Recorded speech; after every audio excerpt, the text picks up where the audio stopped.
నమస్కారం. ETV news కు స్వాగతం. ముందుగా ప్రధానాంశాలు.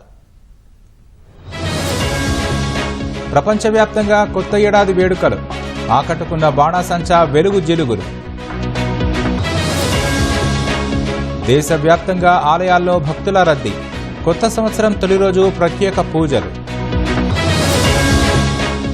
పీఎం ఫసల్ బీమా యోజన కేటాయింపులు పెంపు. కేంద్ర కేబినెట్ కీలక నిర్ణయం. డిసెంబర్లో 1,77,000 జీఎస్టీ వసూళ్లు.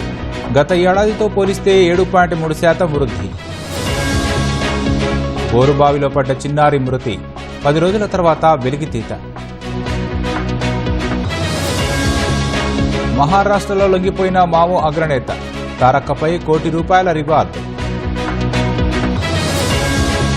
అమెరికాలో ప్రజలపైకి దూసుకెళ్లిన ట్రక్కు. 10 మంది మృతి, 35 మందికి గాయాలు. దక్షిణ కొరియా అధ్యక్షుడికి అరెస్టు ముప్పు. ఈ నెల 6 లోపు కటకటాల వెనక్కి.